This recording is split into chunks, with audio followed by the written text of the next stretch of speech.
चलिए बोलिए लक्ष्मी नारायण भगवान की जय। कथा को प्रारंभ करेंगे। सर्वप्रथम हम कथा का महत्व समझेंगे कि क्यों भगवान लक्ष्मी नारायण की कथा कराई जाती है। ठीक है, क्या है सत्यनारायण भगवान की कथा और क्या है भगवान लक्ष्मी नारायण की कथा। सत्यनारायण क्यों कहते थे, सत्यनारायण कथा क्यों पड़ गया इसका नाम, यह विष्णु पुराण से निकली हुई है। विष्णु पुराण से निकली कथा को सत्यनारायण, मतलब सतयुग काल में लोग सत्य बोलते थे इसलिए इस कथा को सत्यनारायण बोलते हैं। ठीक है, कल सतयुग काल में लोग सत्य बोलते थे इसलिए इसको सत्य बोलते हैं। कलयुग में हर व्यक्ति थोड़ी सत्य बोलता है क्या बताओ, कोई भी नहीं बोलता। तो हम पृथक क्या कहेंगे, कलयुग में सूत जी ने कहा है कि इस कथा को किस नाम से जाना जाए, लक्ष्मी नारायण के अनुसार।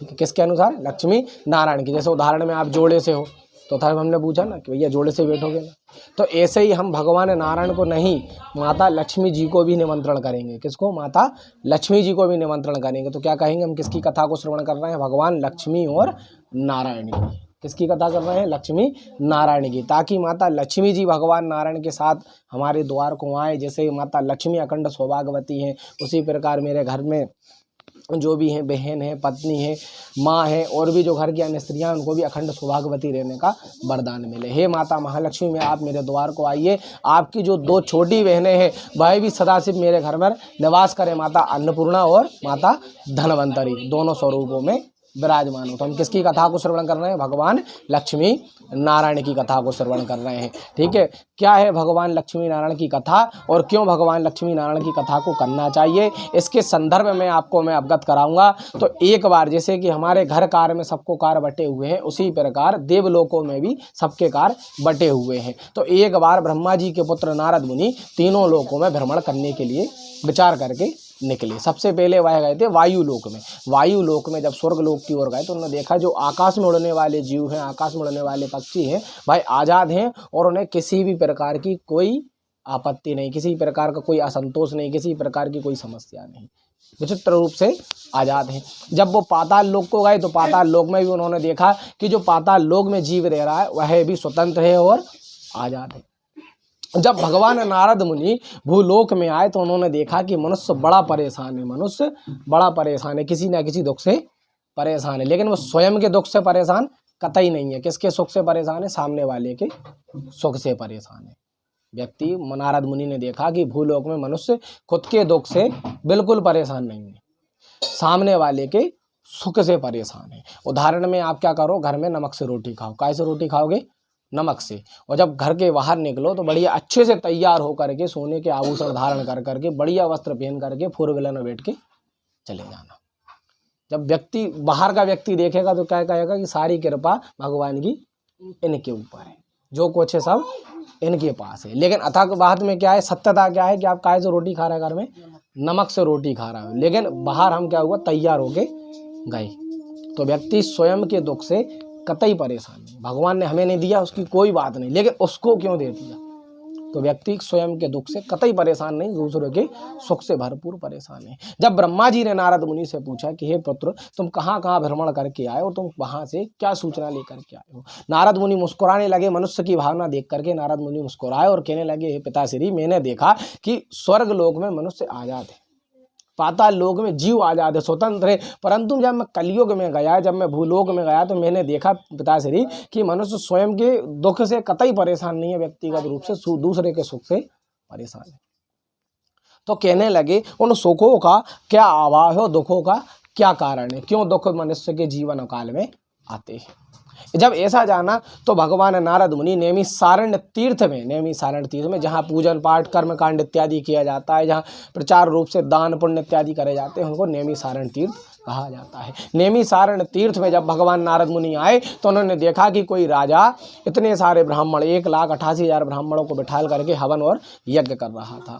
जब नारद मुनि ने कश्यप जी महाराज से उस हवन पूजन कर्म कांड इत्यादि का कारण जाना कि इतना पूजन हवन क्यों किया जा रहा है और उस पूजन करने से क्या लाभ मिलता है, मैं जानना चाहता हूँ। तब नारद मुनि से कश्यप जी महाराज ने कहा कि हे प्रभु, हे ब्रह्मा जी के पुत्र नारद मुनि, हे महर्षि नारद मुनि, जो इस राज्य के राजा हैं वो कुछ शुभ काम प्रारंभ करना चाहते हैं, शुभ काम प्रारंभ करने आ रहे हैं। शुभ काम का अर्थ क्या होता है, जैसे मान लो हमने कोई गाड़ी खरीदी तो हमने कि चलो भैया भगवान के द्वारे ले चलते हैं। हमने कोई भवन बनाया, भवन बनाने का प्रमाण किया, तो हमने सोचा सबसे पहले भगवान का नाम ले लें। उदाहरण में हम कोई भी शुभ काम करते हैं तो क्या करते हैं, भगवान का नाम लेते हैं कि ये काम शुभ हो, ये काम शुभ हो, इस शुभ काम का हमें फल प्राप्त हो। तो कहने लगे, जब नारद मुनि ने देखा, कश्यप जी महाराज से कारण पूछा, तो कश्यप जी महाराज ने कहा जो उस राज्य के राजा हैं वो शुभ काम प्रारंभ करने जा रहे हैं, ऐसा ना हो शुभ काम में कोई अड़चन आ जाए, ऐसा ना हो कि कोई हम कार्य प्रारंभ करें उसमें कोई विघ्न आ जाए, इसलिए हम भगवान का नाम ले रहे हैं। अब नारद मुनि ने कहा ऐसे शुभ काम जैसे जन्म उत्सव का कार्य है, भवन निर्माण का कार्य है, भूमि खरीदने का कार्य है, भूमि का निर्माण करने का कार्य, पशु वाहन इत्यादि का कार्य, ये तो एक निर्धन व्यक्ति के घर भी होते हैं, विवाह का कार्य एक निर्धन व्यक्ति के यहाँ होता है। तो प्रभु ये तो राजा है, राजा के बाद धन की कोई कमी नहीं है। एक ऐसा व्यक्ति भी होता है जो 1 महीने कर्म करता है और 1 महीने कर्म करने से जो लाभ मिलता है उस लाभ से सिर्फ अपने परिवार को पाल सकता है। वर्तमान काल में हम कलयुग के प्रथम चरण को स्मरण कर रहे हैं, अर्थात हम अभी वर्तमान में कितने साल आगे हैं, वर्तमान में हम 52 साल आगे हैं। अंग्रेजी कैलेंडर से 2023 चल रहा होगा, हमारी सनातन की बात करें तो हम कितने साल आगे होगा, 2080, मतलब कि पूरे 57 साल आगे। तो कहने लगे जब मनुष्य कलयुग में धन कमाएगा,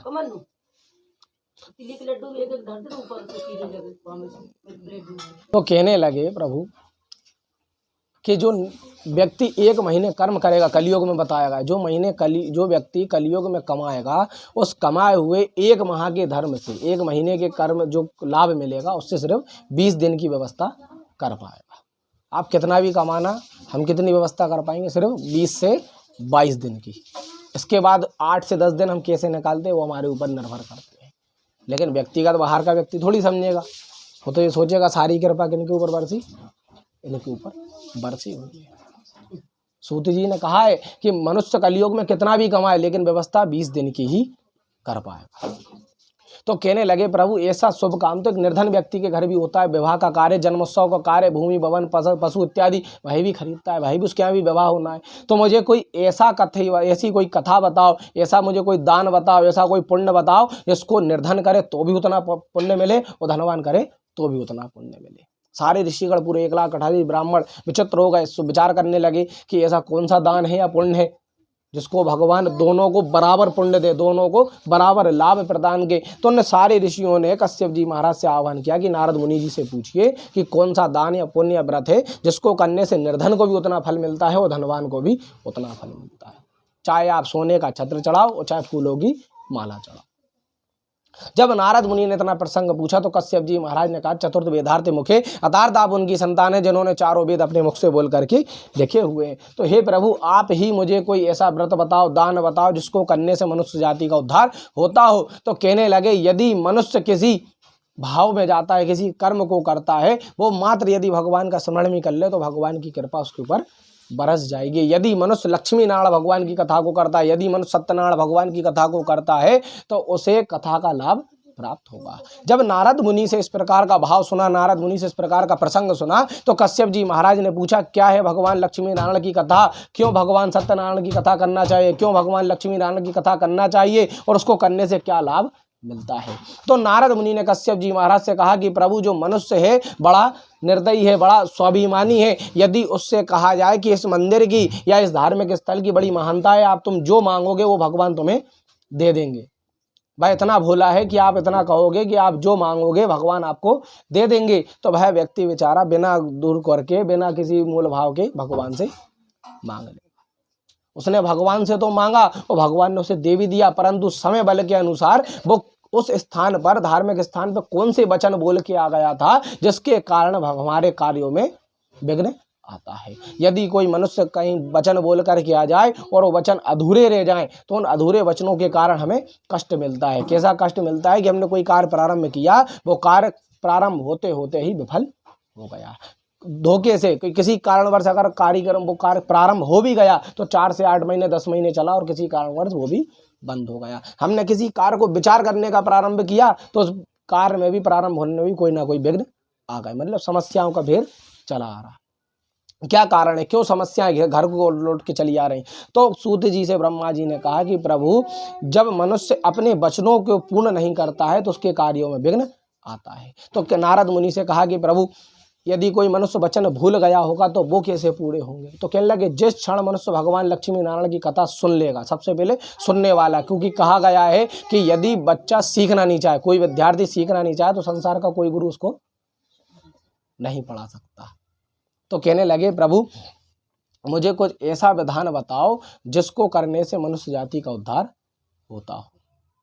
तो कहने लगे यदि मनुष्य लक्ष्मी नारायण भगवान की कथा सुन लेगा तो उसने जो वचन कहे थे वो पूरे हो जाएंगे।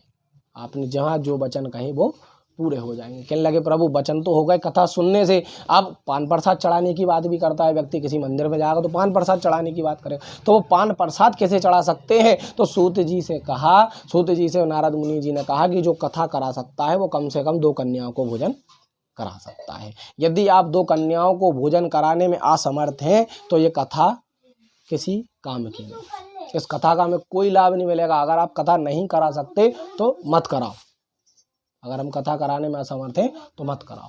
लेकिन जिस दिन की कथा बोली है उस दिन कम से कम 2 कन्याओं को भोजन अवश्य करा दो। कथा आप दूसरे दिन करा दो, चौथे दिन करा दो, जब आपको समय मिले तब करा दो, लेकिन जिस तिथि का हमने वचन कहा था उस तिथि में कम से कम 2 कन्याओं को भोजन जरूर कराओ। तो कहने लगे 2 कन्याओं को, कम से कम 2 क्यों और उससे अधिक कितनी। तो कहने लगे अधिक हो जाए वो बात का विषय है, लेकिन कम से कम 2 इसलिए क्योंकि माता महालक्ष्मी जी की 2 छोटी जुड़वा बहन है जिनका नाम है एक धनवंतरी और एक अन्नपूर्णा। हम कितना भी कमाए धन नहीं खा सकते और हम कितना भी जोड़ लें उतना ही खा सकते हैं जितने हमारी एक दिन की क्षुधा अर्थात की भूख होगी। तो नारद मुनि के इस प्रकार के प्रसंग को सुनकर के कश्यप जी महाराज बड़े प्रसन्न हो गए कि मात्र भगवान लक्ष्मी नारायण की कथा सुनने से, मात्र भगवान सत्यनारायण की कथा सुनने से मनुष्य की इच्छा पूरी हो जाएगी।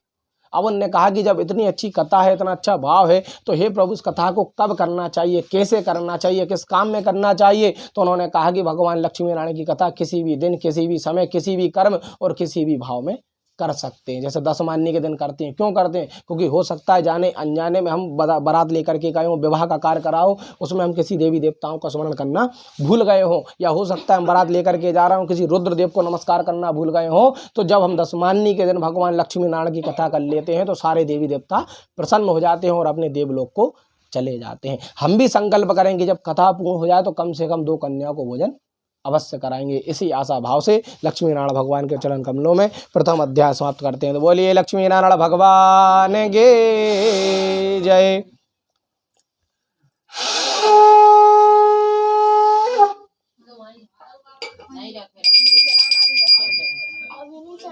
चलने दिया करो महाराज।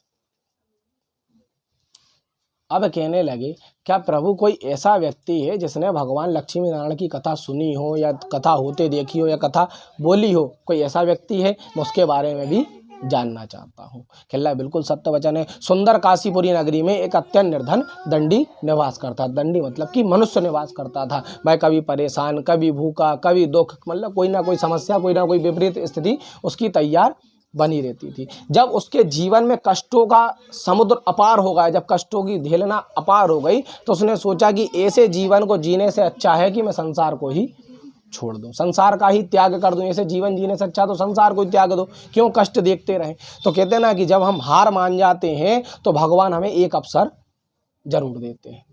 तो वह भी हार गया, उसने भी मन में सोचा कि अब संसार में जीने से अच्छा है कि संसार को ही छोड़ के चले जाओ। संसार को छोड़ के चले जाना कोई समस्या का निराकरण नहीं है। अगर आप कष्ट भोग करके संसार छोड़ोगे तो वहां भी कष्ट भोगना पड़ेंगे, सुख भोग करके संसार छोड़ोगे तो सुख वहां भी भोगोगे। नरक भी यही है और स्वर्ग भी यही है। कहते ना कुछ लोग दान नहीं करते, पुण्य नहीं करते, किसी को नहीं देते। ठीक है, ब्राह्मण को नहीं दे रहा है, मत दो, नहीं देना ब्राह्मण को मत दो, कोई जरूरी नहीं है, कहीं नहीं लिखा कि ब्राह्मण को दान करो। कन्याओं को तो खिला सकते, कन्याओं को भी दान नहीं कर रहे, चलो कन्याओं को भी मत करो। भानेजन को तो कर सकते, भानेजन को भी नहीं कर सकते, चलो मत करो। अगर तुम्हारी स्वयं की कन्या है तो उसको तो कर सकते, किसी को तो करो दान पुण्य। किसी को नहीं कर पा रहा तो अपने माता पिता को कर दो, अपने छोटे भाई को कर दो, किसी को भी करो, लेकिन दान पुण्य जरूर करो। तो कहने लगे प्रभु अब मैं संसार के कष्टों को नहीं देख सकता, संसार के जो दुख है उनको, पीड़ा को नहीं सहन कर पा रहा। तो भगवान मुस्कुराए, कहने लगे तुम छोटी सी पीड़ा में संसार छोड़ने लगे। दुख और सुख मनुष्य के जीवन में तो लेके हैं, दुख से तो भगवान नहीं बचे, तुम कैसे बच जाओगे।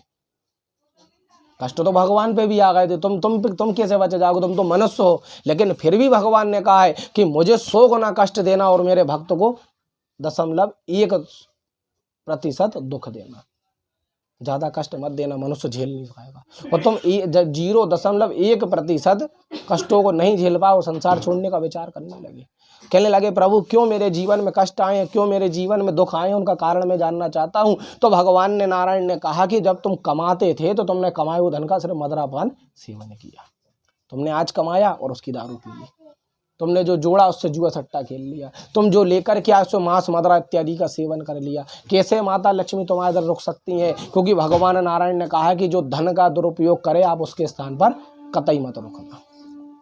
ना कोई सौभाग्यवती देवी है, किसी का विवाह कर दिया, वो दामाद दारू पी रहे हमारा निकला, तो कब तक रोकेगी? मन में कितना भाव लग रहा है कि बताओ मेरे माता पिता ने इतने अच्छे से करा और मुझे ऐसा पति मिला। श्री माता लक्ष्मी जी उसी के स्थान पर रुकती हैं जो धन का दुरुपयोग नहीं करता।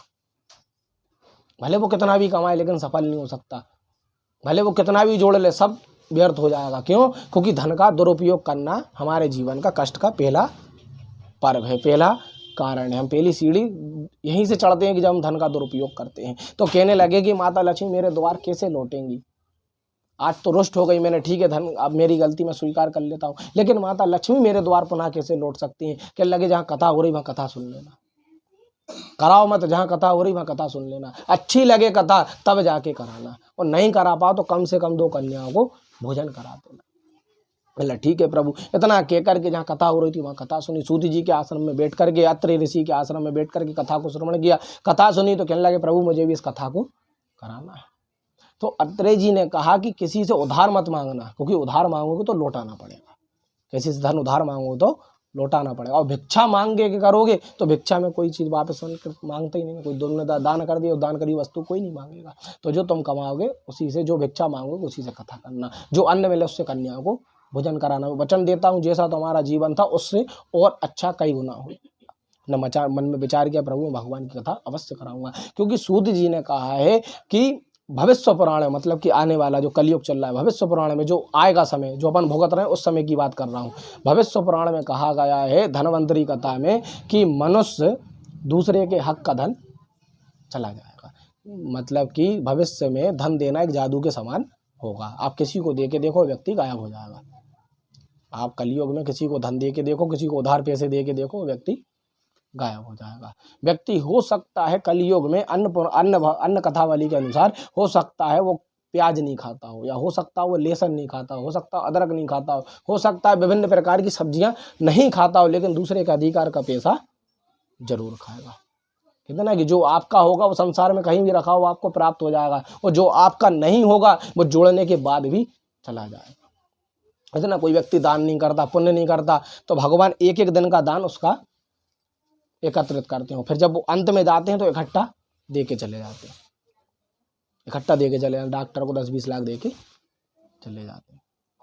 अरे ब्राह्मण को नहीं करे तो कन्या को करते थे, किसी गरीब कन्या में विवाह में कर जाते, कहीं तो कर जाते, ताकि तुम्हारे द्वारा किए गए अपराध भगवान क्षमा करें। तो कहने लगे प्रभु मैं भगवान की कथा अवश्य कराऊंगा। भगवान की कथा करी। कहते हैं ना कि भगवान की कथा सुनने से या भगवान के भजन इत्यादि में सम्मिलित होने से हमारे आधे रोग दूर हो जाते हैं। जहाँ भजन हो रहा हो आप वहाँ बैठ जाना, आप बीमार हो ये स्वयं भूल जाओगे। भजन में इतने रस होते हैं कि आप बीमार हो स्वयं भूल जाओ। ये भगवान की माया है। कहने लगे जो भगवान की कथा को सुनेगा, भगवान की कथा को करेगा, उसके ऊपर असीम कृपा बनी रहेगी। उस निर्धन दंडी पर भी भगवान की कृपा बरसी और वह भी एक सुयोग व्यापारी बन गया। इसी आशा भाव से मैं लक्ष्मी नारायण भगवान के चरणकमलों में द्वितीय अध्याय समाप्त करता हूँ। बोलिए लक्ष्मी नारायण भगवान के जय। अब कहने लगे प्रभु, कहते ना किसी व्यक्ति के पास कहीं से धन आ जाए तो उसके अंदर घमंड आ जाता। पहले गरीब था, अब वो कहीं से धनवान होगा तो उसके अंदर घमंड आ जाएगा। या घर में परिवार में किसी के, आज के ज़माने में किसी की नौकरी लग जाए उतने में ही घमंड आ जाता, अरे हमारा लड़का सरकारी नौकरी में पाए। या कोई सुंदर सी बहू मिल जाए तो हो जाता, अरे हाथ लगाओ लाल पड़ जाएगी, इतनी हो रही है। तो मतलब कि स्वभाव व्यक्ति का बदल जाता, तुरंत घमंड आ जाता। तो कहने लगे कि उस निर्धन को भी घमंड आ गया। अब जो उसने देखा कि भैया किसी ब्राह्मण ने, किसी पुरोहित जी ने उसके संपत्ति में एक छोटा सा मंदिर बना लिया, छोटा सा मंदिर बनाया, तो उसने कारण पूछा कि आपने मेरी संपत्ति में मंदिर क्यों बनाया, क्या कारण है मंदिर बनाने का। तो कहने लगे हे ब्रह्मदेव, हे साधु व्यापारी जो गर्भवती स्त्रियां हैं, जो बुजुर्ग संपत्ति हैं, जो बुजुर्ग दंपत्ति हैं, छोटे छोटे बच्चे हैं, वो इतनी ऊपर पहाड़ पे चढ़ के दर्शन करने नहीं जा सकते। तो हो सकता है मैंने कि उतने ऊपर दर्शन करने नहीं जा सकते, तो उनका एक स्वरूप पत्थर के स्वरूप में, उनका एक स्वरूप में यहाँ विराजमान कर देता हूँ ताकि वो यहाँ दर्शन कर ले। उन्होंने कहा ये संपत्ति मेरी है और आपने मेरी संपत्ति में मंदिर बना लिया है। तो पुरोहित जी ने कहा ठीक है प्रभु, यदि आपकी संपत्ति है तो मैं इस मंदिर को यहाँ से हटा देता हूँ। लेकिन कारण क्या है? तो पुरोहित जी ने कहा कि एक छोटा सा बालक था, 5 वर्ष का बालक था। कहते ना सनातन काल में आप कहीं भी मंदिर देखना सब पहाड़ों पे हैं, चाहे आप सलकनपुर चले जाओ, चाहे आप मैयर चले जाओ, चाहे आप देवास चले जाओ, धार चले जाओ, वैष्णो देवी चले जाओ, तिरुपति चले जाओ, जितने भी मंदिर हैं सब कहाँ पर हैं? पहाड़ों पर विराजमान है। एक छोटे से 5 वर्ष के बालक ने कहा कि माँ, मैं इतनी ऊपर पर्वत पे चढ़ के नहीं आ सकता, मेरे पैर छोटे छोटे हैं और मैं इन छोटे छोटे पगों से आपके दर्शन करने इतने ऊपर नहीं आ पाऊंगा। तो कहते ना कि माँ का इतना प्रसन्न भाव हुआ, जब गंगा जी आ गई स्वर्ग से तो पहाड़ से भगवान क्यों नहीं आ सकते। तो कहने लगे उस 5 वर्ष के छोटे नन्हे बालक के वचनों से इतने प्रभाव हुए भगवान कि अब धरातल पृथ्वी पे आ गया। कहीं भी खुदाई करना आपको भगवान वहाँ प्राप्त हो जाए। कहते ना कहीं खुदाई हो हनुमान जी निकल आए, कहीं खुदाई हो शंकर जी निकल आए। क्यों निकल आए? पहले थोड़ी थे। जब उस नन्हे से बालक ने मांगा कि प्रभु मैं इतनी ऊपर नहीं आ पाऊंगा, अब कहीं भी खुदाई करो आपको भगवान वहाँ मिल जाएंगे, दर्शन दे देंगे, इसलिए मैंने मंदिर बना लिया। कहला ठीक है, मैं आप मुझे आपकी संपत्ति में से छोटा सा पत्थर ला के दे दो ताकि मैं उस पत्थर के साथ कहीं और निर्माण मंदिर कर लूँगा। बड़े प्रसन्न हुए और उन्होंने एक छोटा सा पत्थर, इतना बड़ा पत्थर ला के दे दिया। उन ब्राह्मण देव ने उस पर हल्दी लगाई और साधु व्यापारी को वापस कर दिया। कहला जिस दिन संसार छोड़ो ये पत्थर अपने साथ ले जाना, संपत्ति आपकी है, एक छोटा सा कंकड़ अपने साथ ले जाना। साधु व्यापारी मुस्कुराया, कहने लगे जब मैं संसार छोड़ दूंगा तो ये वस्त्र मेरे साथ नहीं जाएंगे, जो मैंने वस्त्र धारण करे ये भी मेरे साथ नहीं जाएंगे, तो ये पत्थर कौन रखेगा। कहने लगे 100 एकड़ की संपत्ति तुम्हारी, इतना बड़ा महल तुम्हारा है और इतने बड़े महल में से, इतनी सारी संपत्ति में से ये कंकड़ अपने साथ नहीं ले जा सकते, तो ये तुम्हारा नहीं है। ये एक अचलित धन है जो तुम्हारे कोई काम का नहीं है, यहीं पड़ा रहेगा, तुम्हारे जाने के बाद खंडर हो जाएगा, तो तुम धनवान नहीं हो।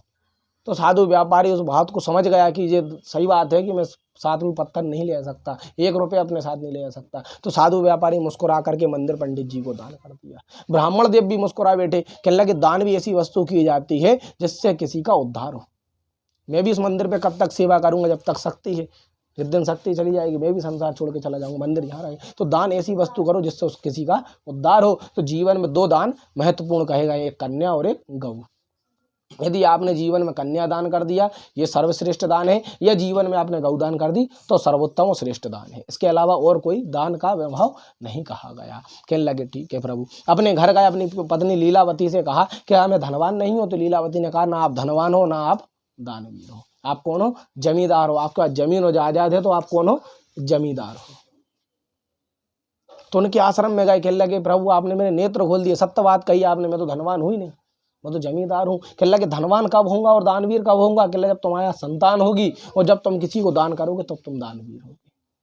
तो लीलावती और साधु व्यापारी भगवान के प्रसन्न हुए और महर्षि से भेंट स्वरूप नारियल लिया और लीलावती भगवान नारायण के आशीर्वाद से गर्भवती हो गई और उसे 10वें महीने में सुंदर कन्या का जन्म हो गया। जब कन्या का जन्म हुआ तो साधु व्यापारी और बेचैन होगा कि बताओ प्रभु इतने वर्षों बाद संतान दी और ऊपर से लड़की दे दी, अब ये तो अभिशाप हो गया, इस लड़की का विवाह होगा, दुनिया भर का दान दहेज देना पड़ेगा, दुनिया भर के कष्ट भोगना पड़ेंगे। उसका नाम कलावती रख दिया गया। अब लीलावती और साधु व्यापारी उनके आश्रम में गए, कहने लगे हे ब्राह्मण देव आपका आशीर्वाद खाली नहीं गया परंतु संतान के रूप में कन्या ने जन्म लिया। कहने लगे कन्या भी तो बड़े भाग्यशाली हो, तुम्हें भगवान ने दानवीर रखा। कहने लगे कहाँ से दानवीर रखा? कहने लगे बालक लड़का होता है भाग्य से और लड़की होती है सौभाग्य से। जब 100 लड़के जन्म ले लेते हैं उसके बाद एक कन्या का जन्म होता है, 100 लड़कों के बाद एक कन्या जन्म लेती है। तो कहने लगे जो जिनके यहाँ संतान है बालक है वो भाग्य से हुआ और जिनको कन्या के स्वरूप में लड़की संतान के रूप में कन्या प्राप्त हुई वो कौन? सौभाग्य से। अर्थात तुमने जो जीवन में पाप करे हैं, जो अनजाने में पाप करे हैं वो तो गंगा जी में स्नान करने से धुल गए, लेकिन तुमने जो जानबूझ के अपराध करे थे वो कब क्षमा होंगे? जिस दिन आप कन्या का दान कर दोगे। जिस दिन आप कन्या का दान कर दोगे, चरण धोला के पी लोगे, ये समझ लेना कि आपने जो 3 पीढ़ी चली गई उनको भी तार दिया और जो 3 पीढ़ी आने वाली हैं उनको भी तार दिया। क्यों? क्योंकि कन्या जब एक जन्म लेती है, कन्या जब जन्म लेती है तो एक वंश के साथ साथ दो वंशों का नाम रोशन करती है, दो कुलों का नाम रोशन करती है। आज तुम्हारे घर में जन्म लिया तो तुम्हारे घर वंश का नाम रोशन कर दिया, कल को ब्याह करके दूसरे के घर में जाएगी, वहां संतान देगी, उनके वंश को आगे बढ़ाएगी तो तुम्हारा नाम रोशन कर दिया। ये कन्या की महिमा है। कहने लगे प्रभु जब इसका विवाह होगा तभी भगवान की कथा करेंगे और मेरी पुत्री को कष्ट नहीं होना चाहिए। फिर महर्षि मुस्कुराए, कहने लगे कष्ट तो भगवान को भी हुए हैं, ऐसी बात मत कहो कि कष्ट नहीं होना चाहिए, कष्ट तो भगवान को भी हुए हैं। भगवान कैसे बच गए? राजा जनक को पता चला, सुख और दुख मनुष्य के जीवन में बराबर लिखे हैं। जब जाना राजा जनक को पता चला कि मेरी पुत्री का विवाह जिससे हो रहा है वो कौन है? राजा है। सीता जी का विवाह राम जी से हुआ था ना, तो राम जी कौन थे? अयोध्या के राजा थे। तो यहाँ जनक जी ने सोचा, कितना खुशी का माहौल दौड़ गया कि जनक जी को पता चला कि अब मेरी पुत्री राजकुमारी राजा से विवाह होकर के रानी बनेगी। जैसे ही राम जी से विवाह हुआ घर को गए और माता पिता की आज्ञा से वनवास को चले गए। कितना दुख हुआ कि बताओ, एक राजकुमारी जो डल्लभ के गद्दे से कभी नीचे नहीं उतरी, आज वो कांटों पर पग पग लेंगी। तो सुख क्या थे कि मेरी पुत्री का विवाह राजा से हो रहा, दुख क्या हो गए कि बताओ मेरी पुत्री राजकुमारी होने के बाद अब वन में रहेगी, महल को छोड़ करके कहाँ रहेगी? वन में रहेगी। तो सुख और दुख मनुष्य के जीवन में बराबर लिखे। जैसे आज के युग में क्या होता है, व्यक्ति क्या देखते हैं? नौकरी वाला दामाद देखते हैं, फिर कहते हैं कि लड़के वालों की डिमांड है। किसकी डिमांड है? लड़के वालों। कतई नहीं है लड़के वालों की डिमांड सबसे पहले लड़की वालों की शुरू हुई कि लड़का सरकारी नौकरी में होना चाहिए, खुद के अकाउंट में 20 लाख रुपए होना चाहिए, ज़्यादा भाई बहन नहीं होना चाहिए, लड़का या तो इकलौता होना चाहिए और एक बहन होना चाहिए, बहन भी होना चाहिए तो शादीशुदा होना चाहिए, उसकी ससुराल कम से कम 500 किलोमीटर दूर होना चाहिए, साल में एक बार आए ताकि मैं वहाँ राखी बांधने जाऊँ और वो यहाँ राखी बांधने आए, हमारा आमना सामना कभी नहीं होना चाहिए। तो पहले डिमांड किसने रखी? लड़की वालों ने। फिर लड़के वालों ने कौन सा गुनाह कर दिया तुमसे दहेज मांग के? तुम भी मत मांगो कि नहीं हमें तो लड़का जम गया कर। देखो पहले के ज़माने में भी तो होते थे, 10 भाई हैं 8 बहनें, फिर भी शादी हो गई। पता चला बेचारी सुबह रोटी बनाने बैठी, वो शाम हो गई रोटी बनाते बनाते, वो शाम की पंगत फिर बैठ गई, उठ ही नहीं पाई चूल्हे पे से, फिर शाम की पंगत बैठ गई। तो पहले भी होते थे। तो कहने लगे तुम मन में लालच लाओगे तो तुम्हें भी वैसा ही व्यक्ति मिलेगा। तो कहने लगे प्रभु अब क्या करें? कहने लगे जब इसका विवाह हो जाए तब कथा करेंगे। कहने लगे ठीक है जाओ खुश रहो। उसका विवाह भी होगा, उसके बाद भी कथा नहीं करी। अब भगवान कहने लगे कथा नहीं करा पा रहे तो मत करा। महर्षि ने कहा नहीं कथा करा पा रहे मत करा भैया, कम से कम 2 कन्याओं को ही भोजन करा दो, 2 कन्याओं के मुंह जूठे करा दो। लोग तो वैसे ही साल में 2 बार करते, तुम साल में 1 बार ही करा दो। तुम साल में 1 बार भी नहीं करा पा रहे। अब इतना जोड़ के करोगे कि आप तुम्हें एक चमत्कार दिखाना पड़ेगा। लीलावती कलावती का विवाह जिस बालक से हुआ था वो राजा चंद्रकेतु की नगरी रत्न सागरपुर में घूम गया। जो धन लेके गया था वो लुटेरों ने लूट लिया, जो जेब में रखा था वो चोरों ने चुरा लिया। अब धर धर की ठोकर खा रहा। कहने जब मनुष्य परेशान हो जाता तब भगवान के समक्ष जाता है। उस साधु व्यापारी के दामाद को उस नगर में भटकते भटकते 6 महीने हो गए। कभी कुछ मिल गया खा तो खा लिया और कुछ नहीं मिला तो भूखे फिर रहे। देखते देखते महर्षि के आश्रम में गए, भारद्वाज ऋषि के आश्रम में गए, देखा वहाँ भैया वहाँ पे बिठाल करके भोजन करा रहे। तो कहते ना भोजन देख करके बड़ा प्रसन्न हो गए, बैठ करके पंगत में भोजन ग्रहण कर लिए। अब देखा कि भारद्वाज ऋषि मनुष्य का अगला पिछला बता रहा है। वो भी दौड़ करके चला गया, कहने लगे हे प्रभु मैं भी इस राज्य में घूम गया हूँ, मेरे भी लोग मेरी भाषा नहीं समझ रहे, मैं भी अपने घर जाना चाहता हूँ। मैं अपने घर कैसे जाऊँगा? मुझे भी अपने घर जाना है। तो ऋषि ने कहा कि मैं तो एक छोटा सा संदेश वाहक हूँ, मैं तो एक छोटा सा व्यक्ति हूँ, तुम्हें अगर कुछ मांगना तो भगवान से जाके मांगो। कहने लगे इस राज्य के लोग मेरी भाषा नहीं समझ रहे तो भगवान कैसे समझेंगे? लोग यहाँ की भाषा नहीं समझ रहे। मैं 6 महीने से लोगों से मदद मांग रहा हूँ, 6 महीनों से लोगों से मदद की गुहार मांग रहा हूँ, लेकिन किसी ने मेरी सहायता नहीं करी। अब मैं अपने घर कैसे जाऊँ? क्यों? क्योंकि मैं भोपाली हूँ और मैं जाके मद्रास में फंस जाऊँ तो मुझे मद्रासी नहीं आएगी तो मैं करूँगा क्या?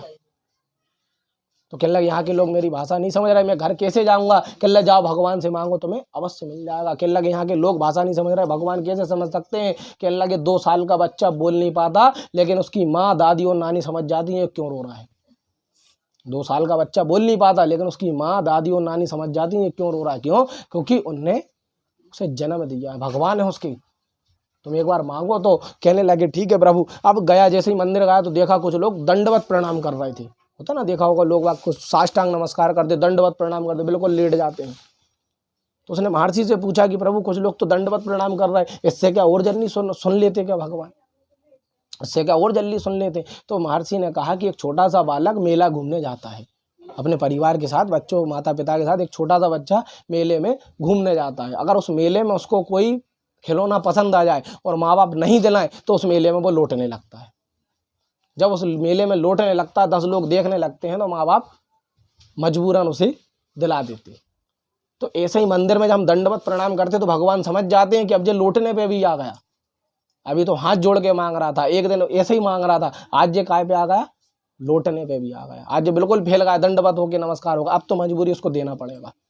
सोता ना छोटा बच्चा मेले में घुमाने लेगा, नहीं दिलाया, वो वहीं रोने लगा, भाई मिट्टी में कपड़े लपेटने लगा, नए के नए कपड़े उसने मिट्टी में खराब कर दिए। तो माँ बाप कहते अब दिला दो, नहीं तो कपड़े और फाड़ने लगेगा। तो ऐसे ही भगवान ने भी देखा कि भैया जो दंडवत नमस्कार करने पे आ गया, लौटने लगा, मजबूरी उसको दो, तुम भी जाओ भगवान के समक्ष जाके बैठो, कैसे तुम्हें नहीं मिलता। जैसे ही भगवान के समक्ष गए, नारायण भगवान के समक्ष गए और दंडवत होकर नमस्कार किया कि हे प्रभु मुझसे जो अपराध हुआ उसे क्षमा कर दो, या मेरे द्वारा कोई अपराध हुआ हो तो उसे भी क्षमा कर दो, लेकिन मुझे मेरे राज्य पहुंचा दो।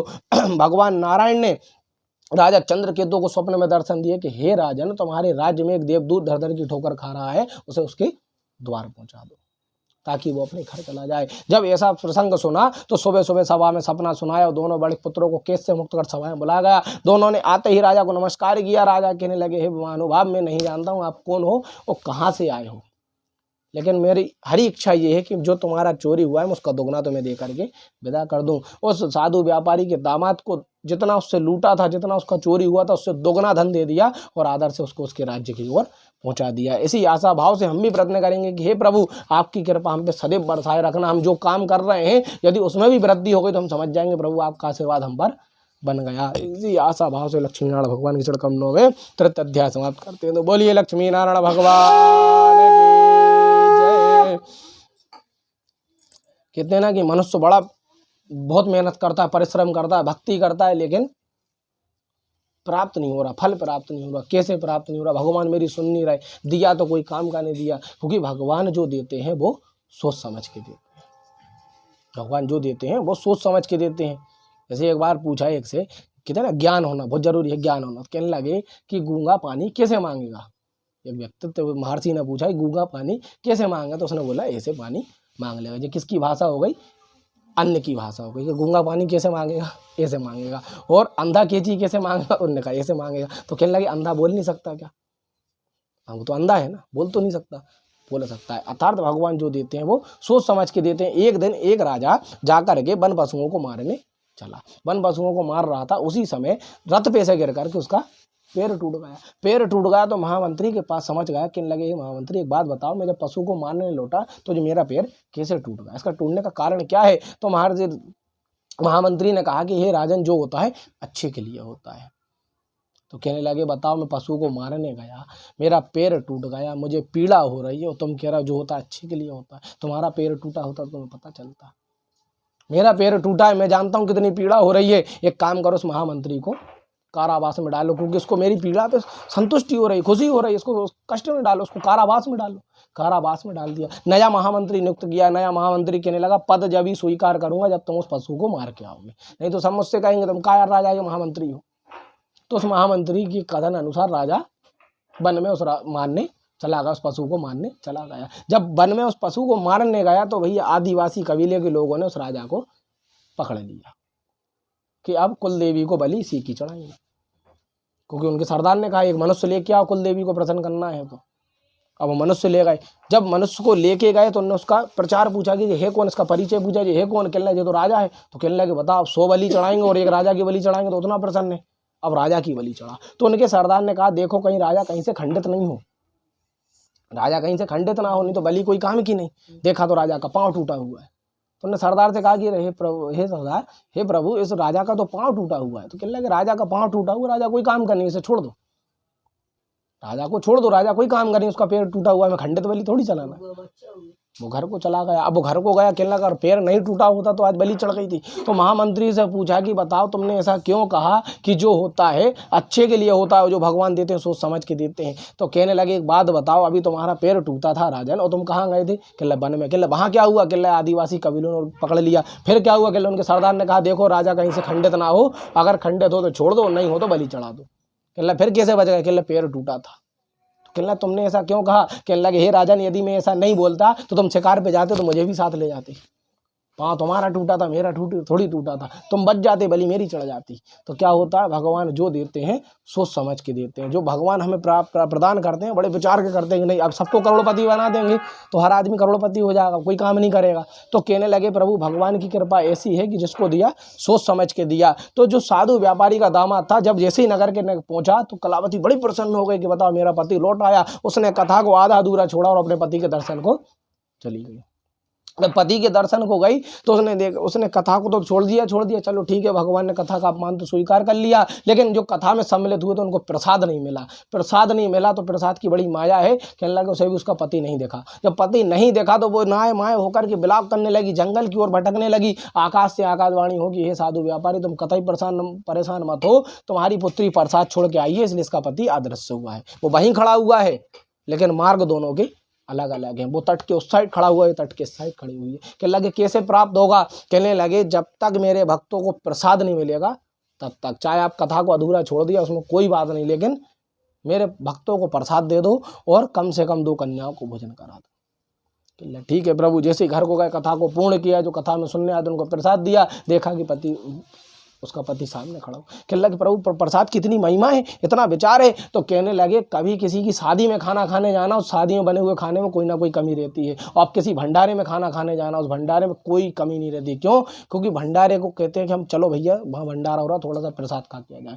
और जहाँ प्रसाद शब्द उपयोग हो जाए वहाँ माता अन्नपूर्णा विराजमान हो जाती हैं। तो कहने लगे जैसे ही तुमने कहा कि प्रसाद, और प्रसाद कितनी महिमा है कि यदि मनुष्य कोई आपको जहर भी दे दे कि लो प्रसाद खा लो तो खा लेना, क्योंकि शास्त्र कहते हैं सतयुग से कलयुग आने को है, कलयुग का प्रथम चरण लग गया, आज तक किसी की मृत्यु प्रसाद खाने से नहीं हुई, क्योंकि भगवान अपने ऊपर किसी का कलंक नहीं ग्रहण करेंगे। तो कहने लगे जो प्रसाद की महिमा है, प्रसाद की महिमा समझ गए कि सत्य बात है, शादियों बने हुए खाने में कोई ना कोई कमी रहती है और भंडारे के बने खाने में कोई कमी नहीं रहती। अगर कच्ची पूड़ी भी खाओगे तो स्वादिष्ट लगेगी, और शादी में बने खाना भोजन खत्म हो जाता है 8 बजे से 11 बजे तक रहता है और वो भी खत्म हो जाता है, लेकिन भंडारा कब प्रारंभ हुआ और कब तक चला किसी को कतई पता नहीं, और लेकिन भंडारे में समाप्त भी नहीं होता। ये भगवान की माया है। वह भी प्रसाद की महिमा को समझ गया और वह भी हर भगवान को एवं भक्त की महिमा को समझ करके दान पुण्य इत्यादि कर्मकांड करने लगा, और भगवान के आशीर्वाद से संसार के समस्त भोग करके अंत में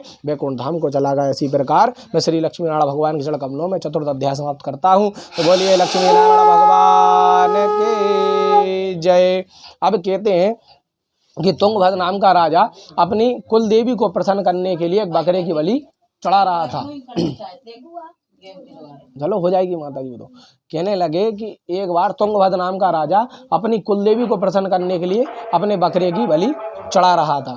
तो कहने लगे देवी को प्रसन्न करने के लिए बकरे की बलि चढ़ा रहा था। जब बकरे की बलि है भाई, उसको तुम जब काटने लाए तुम उसको लेके आए, तुमने उसको कांटे दिए, उसने कांटे खा लिए, उसको पत्ते दिए, उसने पत्ते खा लिए, लेकिन उफ नहीं करी कि मुझे आज ये खाना है। उसके बाद भी उसको इतनी दर्दनाक मृत्यु मिल रही है। हे राजन जब तुम इसे मार के खाओगे तो तुम्हारा क्या होगा? इसी जन्म में भुगत के जाना है, अगले जन्म के भरोसे कोई भी व्यक्ति नहीं। भगवान का खुद इतना समय नहीं है कि तुम्हें इस जन्म की सजा दूसरे जन्म में दे, इस जन्म की सजा तुम्हें इसी जन्म में ही प्राप्त होगी। तो कहने लगे हे प्रभु ठीक है मैं इस बकरे को आज़ाद कर देता हूँ। उस बकरे को आज़ाद करा। जब आज़ाद किया तो अपने घर की ओर जा रहा था तो यमराज ने दर्शन दिया कि हे राजन तुम्हारे पास 1 दिन की आयु और शेष है, जितना जीना है उतना जी लो। तो राजा कहने लगा 1 दिन और क्यों दे दिया, इसी दिन मार डालते। तो यमराज ने कहा मृत्यु तो आज ही लिखी थी, वहां तुम बकरे के 2 टुकड़े करते, मैं यहाँ तुम्हारे 64 टुकड़े करता। तुम वहां से बकरे को काट के घर जाते और मैं तुम्हें यहाँ से पहाड़ पे से फेंकता, सीधे 64 टुकड़े होते। कहला प्रभु 64 टुकड़े में तो मेरी चटनी बढ़ जाती। तो कहला जो तुम बो के आओगे वो काट के लाओगे, अगर 1 किलो अनाज बोओगे तो भगवान आपको 14 किलो लौटाएंगे। तो यहाँ तुम बकरे के 2 टुकड़े करते, वहां में तुम्हारे 64 टुकड़े कर देता। यमराज विचारहीन हो गया, कहने लगे ठीक है प्रभु।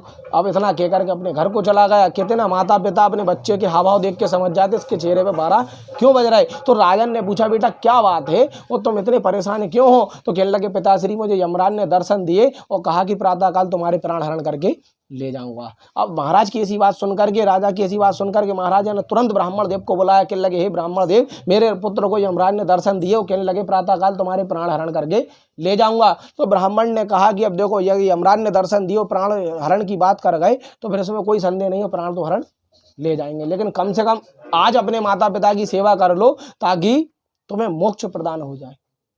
राजा अपनी पत्नी के साथ निस्वार्थ भावना से अपने माता पिता की सेवा करने प्रतुत हो गया, दोनों सेवा में व्यस्त हो गया। कहते हैं कि रात भी निकल गई, सुबह भी निकल गई और पुनः दूसरी रात लग गई, यमराज नहीं आया। जब यमराज नहीं आया तो पिताश्री ने यमराज ना आने का कारण पूछा। तो पुत्र कहने लगा पिताश्री पता नहीं क्यों नहीं आया, उसका कारण क्या है। तो पिताजी ने कहा बेटा जाओ, तुमने एक दिन 2 रात्रि होने को है, तुमने भोजन नहीं किया, जाओ भोजन करो। जैसे ही कहते हैं कि पिताश्री के चरण छोड़े वैसे ही यमराज आके खड़ा हो गया। जब इसलिए भाई यमदूत लौट के आ गए। मैंने भी देखा कि तुम किसी की नहीं, भगवान का जो पद है वो भगवान से भी ऊंचा है। तो यमराज से कहने लगे मृत्यु तो कहीं भी आ सकती है। कहला सतक बात है, मृत्यु कहीं भी आ सकती है, मृत्यु का कोई रास्ता नहीं है, मृत्यु कहीं भी स्थान पे आ सकती है। लेकिन अगर कोई बालक अपने माता पिता की सेवा कर रहा होगा, कोई भी बहू हो चाहे पत्री हो, कोई भी हो, अपने माता पिता की सेवा कर रही होगी, उनके जीवन में कभी कष्ट नहीं आएंगे, उनके जीवन में कभी दुख नहीं आएंगे। क्योंकि सतर्क कहा है कि भगवान ने भी संसार में जन्म लेने के लिए माता पिता का सहारा लिया है। तो कहने लगे मैं तुम्हारे माँ बाप के जब सेवा कर रहे थे तो तुम्हारे प्राण हरण करना नहीं समझा, मैं तुम्हारे प्राण हरण नहीं कर पाया। क्यों? क्योंकि यदि तुम्हारे प्राण हरण कर ले जाता सेवा में से और तुम्हारे माता पिता यदि मुझे बद्दुआ दे देते तो उस बद्दुआ से मेरा तो संसार ही नष्ट हो जाता। तो कहने लगे राजा ने कहा कि तुम तो भगवान हो, यमराज तो भगवान है, भगवान को कैसे श्राप लग जाएगा। तो कहने लगे भगवान के बाप को श्राप लग गया था, श्राप तो भगवान के बाप को लग गया था। मैं कौन होता हूँ? क्योंकि कहते हैं कि अंधे श्रवण कुमार के अंधे माता पिता ने राजा दशरथ को श्राप दिया था कि हे राजन, अंत काल में मैं अपनी संतान नहीं देख पाया तो एक समय ऐसा आएगा कि तुम भी तुम्हारी संतान नहीं देख पाओगे। कहते हैं ना कि जीवन में 100 दोषियों को सजा ना मिले, संसार में 100 दोषियों को सजा ना मिले चल जाएगा, लेकिन कभी भूल से एक निर्दोष को सजा नहीं मिलना चाहिए। तो तुम अपने माता पिता की सेवा कर रहे थे इसलिए मुझे तुम्हारे प्राण छोड़ना पड़े। और कहते हैं सनातन काल में कि जो बालक और पुत्रवधू अपने माँ बाप की सेवा करते हैं उनके जीवन में भविष्य में कभी कोई कष्ट नहीं आते, क्योंकि चरण सेवा से सारे कष्टों का हरण भगवान ग्रहण कर लेते हैं। और भगवान को भी माता पिता का सहारा लेना पड़ा, इसलिए भगवान ने स्वयं कहा कि यदि इनके कोई कष्ट हो तो वो मुझे डाल देना। सुख और दुख मनुष्य के जीवन में बराबर लेके हैं, अर्थात यदि सुख की बात करें तो रुई के समान है, दुख की बात करें तो पत्थर के समान है। यदि हमें कोई 1 किलो रुई फेंक के मारेगा तो नहीं लगेगी और 100 ग्राम का बाँट फेंक के मार देगा तो लग जाएगी। यही दुख का भाव है और सुख का वैराग्य है। तो सुख हमारे जीवन में 100 किलो लिखा, मतलब कि 1 किलो लिखा है, 100 गुना लिखा है कि भगवान ने कहा मनुष्य को सुख 100 गुना देना और दुख कितना देना, सिर्फ 1 गुना। लेकिन मनुष्य उस दुख को नहीं झेल पाता। कहने लगे हे प्रभु, जो सनातन काल तक जो जब तक अपने माता पिता की सेवा करे उसके जीवन में कभी कोई कष्ट मत देना। और हे प्रभु, जो ये कार्य कर रहा हो उसके ऊपर कृपा सदैव बनाए रखना। हम भी यही चाहते हैं कि प्रभु आपकी कृपा और आपका आशीर्वाद सदैव हम पर और हमारे परिवार पर बना रहे। इसी आशा भाव से प्रभु के चरणों में हम पंचम अध्याय को समाप्त करते हैं। बोलिए लक्ष्मी।